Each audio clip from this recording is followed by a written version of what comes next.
ce soit dans les corridors de Queen's Park ou sur la colline du Parlement, Bob Rae a toujours été aux premières loges de la politique canadienne. Très jeune, il est témoin des grandes discussions politiques. Son père, Saul, est diplomate et la famille vit d'abord à Ottawa, ensuite à Washington et à Genève. En 1978, Bob Rae devient député néo-démocrate à Ottawa. C'est lui qui dépose la motion qui fait tomber le gouvernement de Joe Clark. Le premier passage de Bob Rae à Ottawa est de courte durée. En 1981, il devient chef du NPD en Ontario. Et en 1990, à sa grande surprise, les Ontariens le choisissent comme premier ministre. Ce sont des années turbulentes. La province fait face à une crise économique sans précédent. Le déficit monte en flèche et le gouvernement rétorque en imposant des congés non payés aux fonctionnaires. Après sa défaite écrasante en 1995, Bob Rae quitte la vie publique pour pratiquer le droit à Toronto. Mais en 2006, il fait un retour, cette fois-ci comme libéral au fédéral. Il tente de se faire élire chef du parti, sans succès. Il accepte plutôt de jouer le rôle de chef intérimaire pendant un temps et quitte la politique en 2013.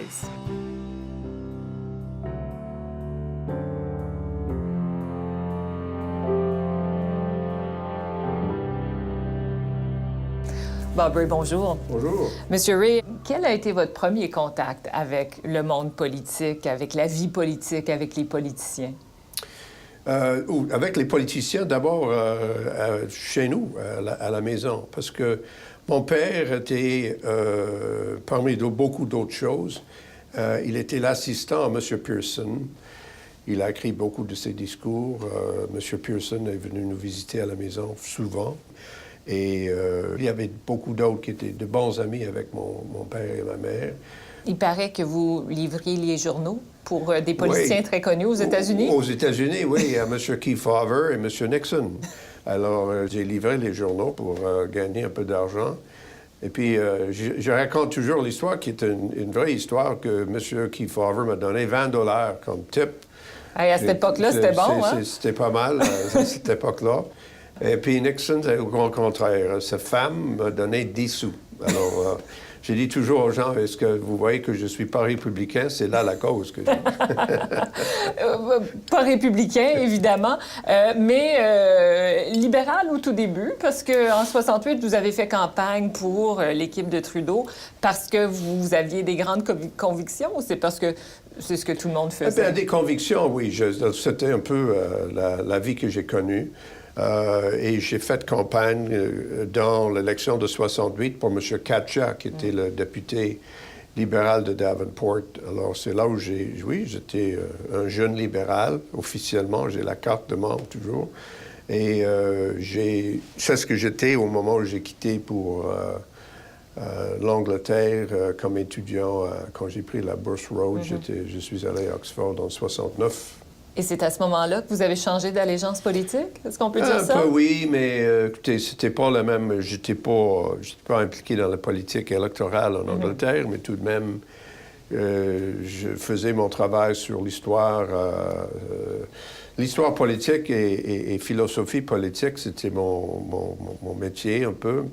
Et quand je suis retourné au Canada pour faire, mais finalement, comme dit mon père, finalement, mes études en droit, à l'âge de 25 ans, alors là, j'étais beaucoup influencé par M. Lewis, Stephen Lewis, et j'étais très intéressé dans le droit des relations industrielles. Alors, j'ai travaillé pour le syndicat des métallos. Comme étudiant dans l'été, j'ai fait toutes mes études sur la médiation, sur l'arbitrage, etc. C'était quelque chose qui m'intéressait beaucoup. Alors, je suis devenu membre du Parti néo-démocratique. Vous avez été élu député néo-démocrate et c'est vous qui avez déposé cette fameuse motion qui a fini par défaire le gouvernement de Joe Clark. C'est un peu comme ça qu'on vous a défini à l'époque. Est-ce que vous saviez à l'époque les conséquences que ce geste-là allait avoir sur le gouvernement? Oui, à l'époque, au moment où on le faisait, la soirée qu'on l'a fait, je crois qu'on savait que le vote était là. Mais au moment où on a proposé la motion, c'était pas clair que tout le monde, le Parti libéral ou les autres, allaient voter dans la même façon.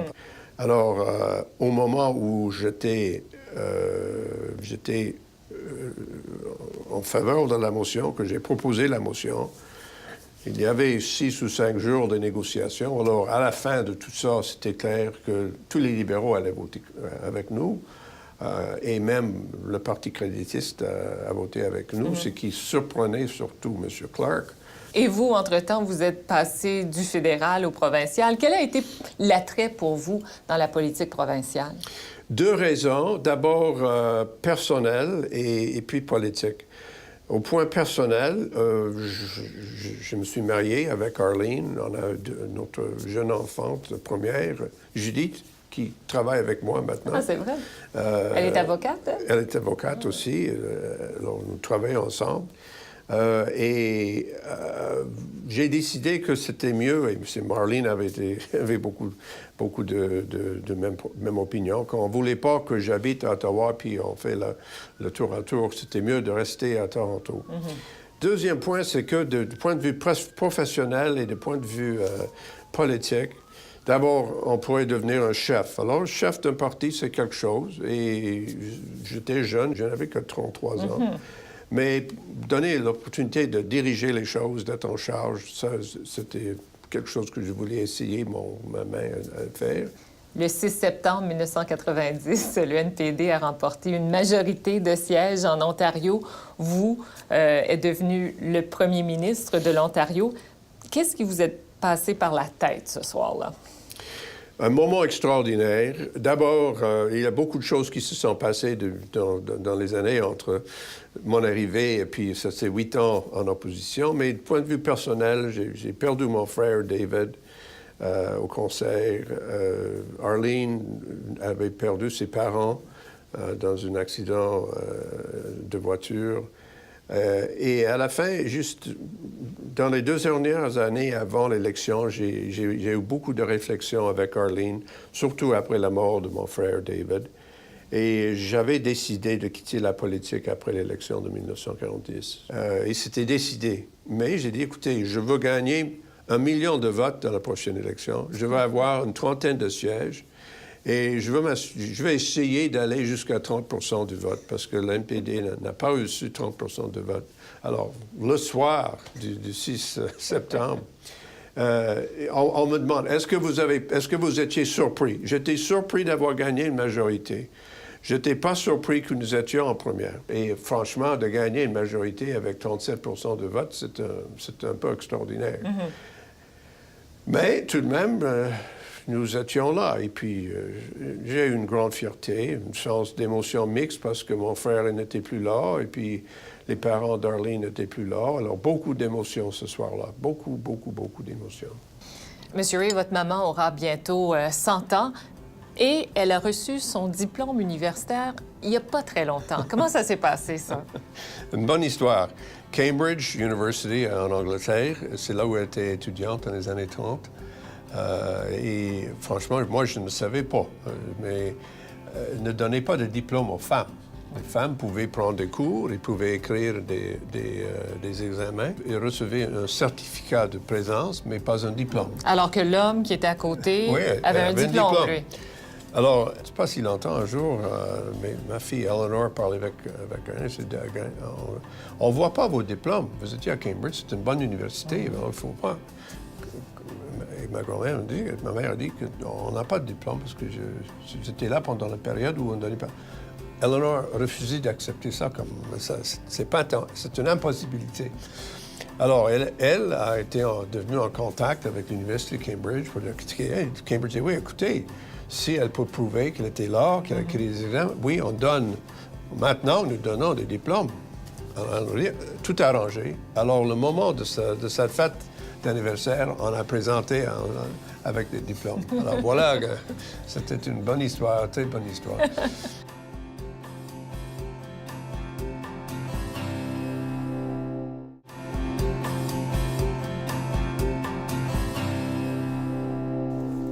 Monsieur Ray, je me souviens, lorsque vous avez formé le gouvernement, il y avait une blague qui circulait à Queen's Park à l'époque, que c'était un gouvernement qui était formé de syndicalistes, fermiers et enseignants. Ce qui était une blague, oui et non, parce que essentiellement, c'était ça. Pas beaucoup d'expérience, donc, autour de la table. Qu'est-ce que ça a posé comme défi pour vous? J'avais, quand je pense au sommet et je fais la réflexion, on avait vraiment 4 grands défis. C'était la première, le manque d'expérience de beaucoup de gens, moi inclus. Crise économique sérieuse et puis crise constitutionnelle. On oublie un peu que l'appui pour la souveraineté au Québec était à 60 Vous parliez de la crise économique. Je pense que ça a beaucoup été ça, le talon d'Achille de votre gouvernement. Au départ, vous avez senti le besoin de dépenser, donc vous avez fait un déficit. Tout ça sans entraîner le contrat social, les Ray Days, ces journées non payées. Avec un recul, maintenant, presque 25 ans plus tard, est-ce que vous auriez fait les choses différemment? Probablement un peu. De grande taille, les choses que nous essayons de faire, c'était de dire, écoutez, il y a une contraction profonde de l'économie ontarienne, comme l'économie canadienne, oui, mais surtout en Ontario. Alors, il y aura un déficit. Il avait déjà un déficit au moment où je suis arrivé. Alors, on a décidé, c'est vrai, de continuer de faire des investissements nécessaires. Et puis, au moment où la croissance revenait, on a dit, écoutez, on ne peut pas continuer de dépenser sur les coûts normaux, disons les salaires, tout ça. Il faut commencer à restreindre les dépenses. Et c'était là, je pense, des bonnes décisions. Et peut-être on aurait pu faire des choses avec un peu plus d'habileté qu'on a fait. Et là, je prends complètement la responsabilité pour le fait que j'ai décidé, non, il faut qu'on commence à montrer aux gens que c'est pas simplement une question de dépenser.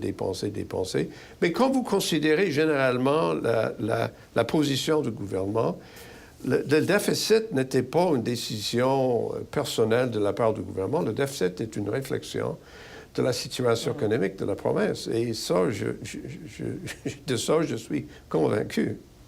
Est-ce que le NPD s'est jamais remis de vos années au pouvoir? Je crois que l'NPD, le problème, et c'est une histoire plus longue, mais le problème pour moi, c'était toujours que le parti n'avait pas le goût de gouverner, n'avait pas le goût d'être en responsabilité politique pour la situation. Et je crois que ça pouvait être très difficile pour le parti et pour tout le monde d'accepter le fait que dans le gouvernement, on doit faire des décisions qui ne sont pas toujours faciles. Mais je pense qu'il y a un autre problème, c'est que le parti, depuis ce temps-là, n'a jamais vraiment fait la réflexion de dire il y a des bonnes choses qu'on a faites, il y a des choses positives qu'on a faites. Moi-même, personnellement, je suis très fier et je resterai très fier. Vous avez quitté la politique après l'élection désastreuse de 95. Donc, en 96, vous avez quitté un hiatus de 10 ans avant de revenir à la politique, mais cette fois-ci comme libéral et cette fois-ci au fédéral. Est-ce que ça fait bizarre pour vous de changer d'allégeance politique et de changer d'arène politique? Pas du tout. D'abord, oui, je faisais mon travail comme avocat, mais j'étais toujours impliqué dans la vie politique à cause de ma relation avec le Forum des fédérations. Alors, je n'avais pas pris ma retraite à l'âge de 47 ans, alors j'étais très impliqué. En tout ce temps, il y a 2 choses qui sont arrivées, je pense. D'abord, j'ai resté très proche avec M. Chrétien, que j'ai connu depuis longtemps. Alors, lui, il a parlé avec moi, et puis M. Martin aussi, souvent, sur la question qu'est-ce que vous allez faire, quand est-ce que vous allez retourner à la politique, et est-ce que vous serez avec nous cette fois-là, parce que vous devriez être avec nous. Et puis la deuxième chose, c'est que, comme j'ai dit, le Parti néo-démocrate, je pense, a tout de suite après mon départ, à des bains, la période Ray, c'est fini, et puis on va retourner à quelque chose d'autre. Et les chefs allaient dans une direction différente sur les affaires étrangères, sur les événements en Ontario, etc. Alors, je n'étais pas franchement confortable avec ça. Alors, j'ai tranquillement quitté le parti. Et après la défaite de M. Martin avait difficulté en 2004, beaucoup de gens m'ont parlé de « Est-ce que vous allez finalement retourner? On a besoin de vous. » J'ai dit « Oui, je suis plus intéressé. Je ne suis pas malheureux dans la vie que j'ai comme avocat. Je l'aime beaucoup. Mais je suis prêt à retourner au Parlement. » Et finalement, j'ai dit « Oui, je suis prêt à retourner comme libéral. Vous avez tenté d'accéder au leadership du Parti libéral. Je pense que c'est quelque chose que vous auriez grandement souhaité. Les libéraux, par contre, ne vous ont pas choisi. Est-ce que ça fait mal? Oui. Il ne faut pas prétendre que perdre une élection comme ça, c'est facile ou qu'on ne se souvient pas de ça. J'avais pensé que je pourrais faire une vraie contribution au parti et à la vie nationale à cette époque-là. Mais ça n'est pas arrivé. À ce moment-là, j'ai décidé de rester, de continuer de faire l'effort dans le Parti libéral parce que quand on commence avec une campagne, on fait des amis, on rencontre des gens, on commence avec toute une vie, toute une période de relations, etc. Et j'ai décidé que c'était pas possible pour moi de juste quitter le parti ou de dire, ben tant pis, je vais quitter. Parce que les gens, je pense, une des raisons, il y a beaucoup de raisons, mais une des raisons que je n'ai pas gagné, c'est que les gens n'écoutent pas Bray, vous n'êtes pas libéral. Vous étiez, il y a très, très longtemps, vous n'étiez plus, vous êtes néo-démocrate et on pense qu'à pour que vous êtes vraiment partisan de notre organisation. Quand les gens vous croisent dans la rue, quelle est la réaction qu'ils ont par rapport à vous? Toujours positif, pas toujours, mais la grande majorité est toujours positif. D'abord, ils parlent toujours sur le programme que j'ai fait avec Rick Mercer. Il y a un programme qui est très populaire dans le Canada. On a vu beaucoup de vous dans cette émission-là. Alors, il n'y a pas j'ai pas beaucoup de secrets. Alors, les gens pensent toujours à ça, mais ils disent... Ben oui, parce que vous étiez tout nu ou presque. Oui, hein? Un peu. Oui, pas presque, j'étais. Mais il y a des gens qui viennent me parler du municipal, de ce qui se passe dans la vie, qu'est-ce que je pense de M. Harper, qu'est-ce que je pense de ça. Ce que j'aime beaucoup, c'est les gens qui disent que s'ils viennent, s'ils sont des immigrants, ils disent « Chez moi, on ne verrait pas un homme d'État ou un homme en retraite qui est un homme d'État. Et c'est ce que j'adore du Canada, c'est que je peux arriver pour vous parler. Et je crois que c'est un exemple de comment ça, c'est une bonne chose d'être un Canadien.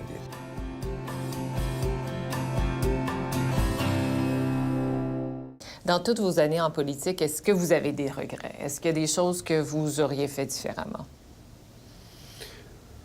Oui. Mais écoutez, en toute réflexion, il faut dire que, oui, des choses que j'aurais pu faire différemment un peu, mais sur les grandes questions, la décision d'entrer dans la politique, la décision de devenir le chef du parti provincial, la décision de retourner à la politique comme libéral en 2006, là, je suis un homme heureux avec ces décisions-là, oui, naturellement. Dans toutes vos années en politique, votre épouse, Arlene, a toujours été à vos côtés. Quels sont les sacrifices qu'elle a dû faire pour que vous puissiez réaliser vos rêves et vos objectifs? Vous devrez poser la même question à elle. Je pense que d'abord, elle dirait, je pense, que considérant tout, elle a toujours connu que la politique, pour moi, c'était ma vie. Parce que j'étais déjà député quand on a fait la décision de nous marier. Alors, je pense qu'on n'a pas de grands regrets là-dessus. Elle a toujours accepté les décisions et on a fait les décisions ensemble.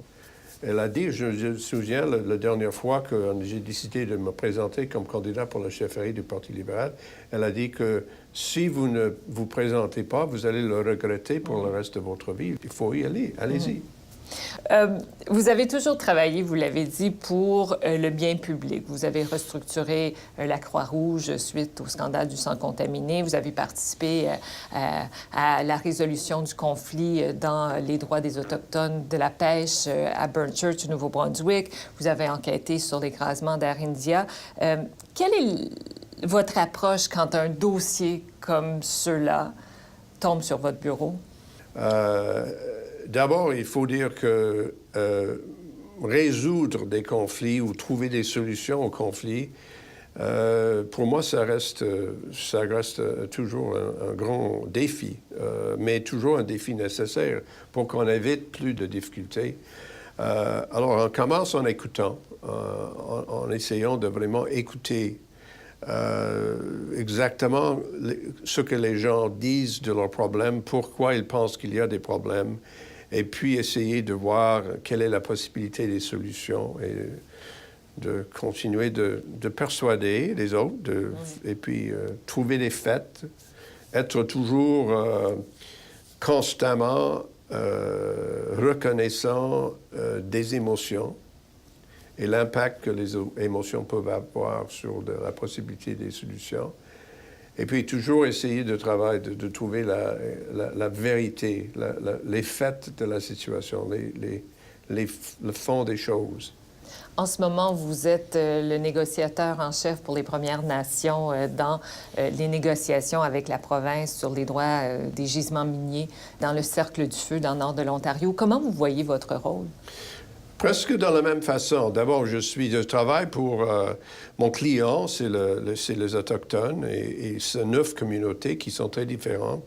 Alors, j'ai passé beaucoup de temps à discuter avec les communautés, à visiter, à vivre avec, habiter, avoir des longues discussions avec les sages de la communauté et comprendre mieux l'émotion, les problèmes, la situation, et puis voir la possibilité des solutions.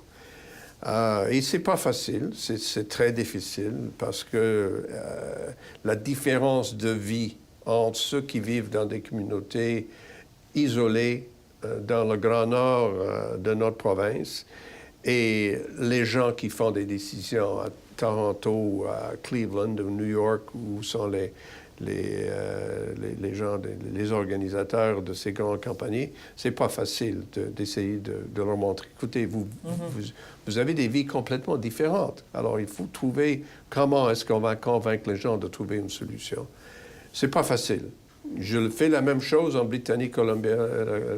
Colombie-Britannique, c'est la même chose. Et la deuxième chose, c'est mon travail maintenant, c'est que je travaille avec des groupes de communautés. Alors, tous les groupes ne sont pas d'accord.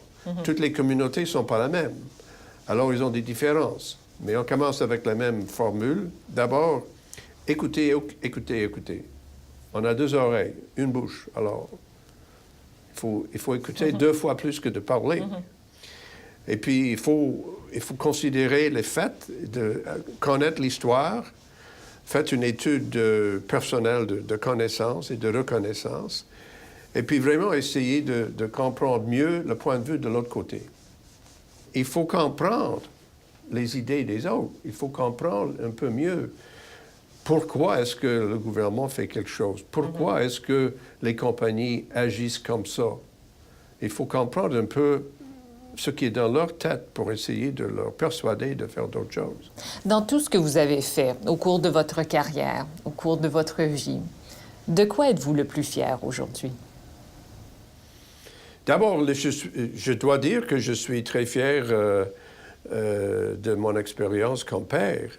Le fait que j'ai 3 filles qui sont en bonne santé, qui font un bon travail, qui sont des jeunes femmes d'un énorme talent et de beaucoup de cœur et de bonnes valeurs. Alors, pour moi, ça, c'est une source de joie, toujours, chaque jour, que j'ai dit, je suis chanceux en comparaison avec beaucoup d'autres. Et puis, l'autre chose que c'est, je dirais, de ma vie, c'est que je peux regarder ce que j'ai fait et puis dire, le travail n'est pas terminé. Alors, je préfère de ne pas regarder, de dire, voilà, le monument que je veux voir, ou les choses que... Je dis que toujours, ce que je fais, c'est mon monument. Ce que je continue de faire, c'est le monument que j'ai. Je continue de le construire. Et il ne faut pas sous-estimer l'importance de l'expérience. C'est-à-dire que je fais mon métier mieux maintenant que je le faisais il y a 10 ans ou qu'il y a 20 ans. Je sais mieux comment le faire. Et c'est pourquoi je veux continuer. Et c'est pourquoi je dis pas la retraite, pour moi, c'est un concept que je ne reconnais pas. Je veux continuer de travailler, peut-être avec un peu de vacances en plus, mais toujours de le faire d'une façon avec intégrité et avec un sens d'optimisme, un sens sur les possibilités que les gens peuvent faire s'ils ont l'esprit de le faire. Et c'est là. Bob Rae, merci beaucoup. Merci.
Que ce soit dans les corridors de Queen's Park ou sur la colline du Parlement, Bob Rae a toujours été aux premières loges de la politique canadienne.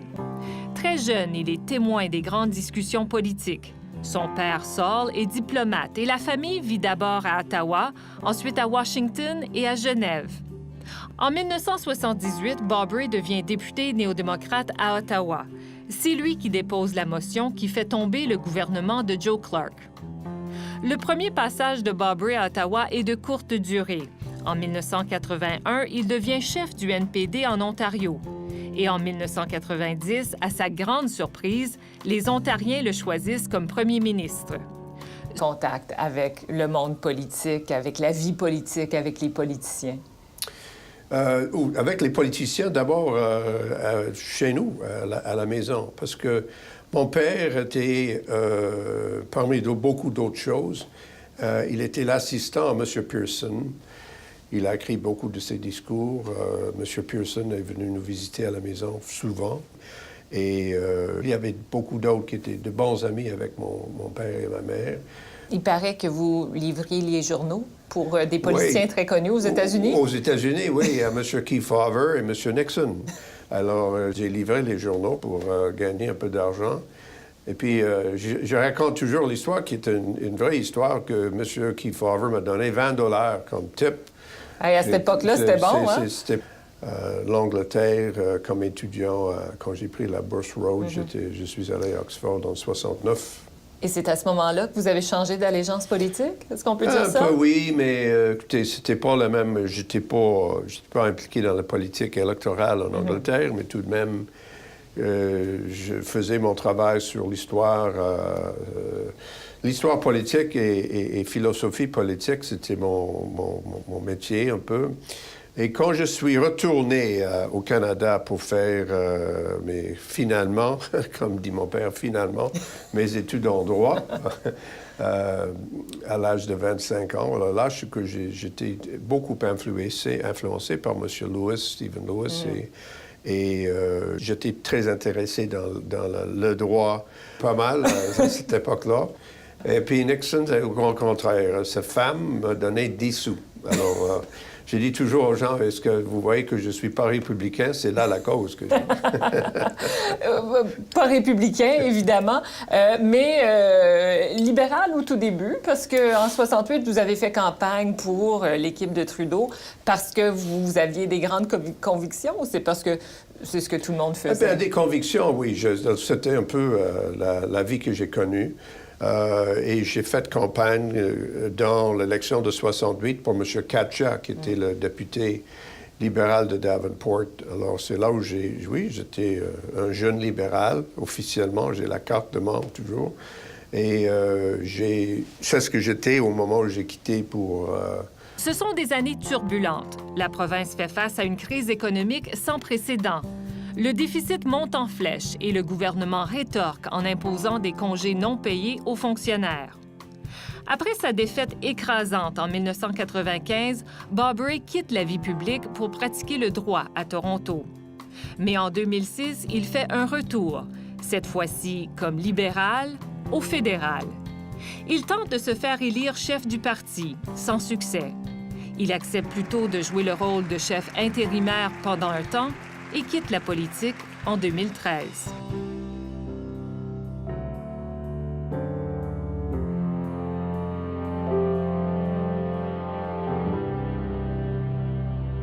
Bob Rae, bonjour. Bonjour. Monsieur Rae, quel a été votre premier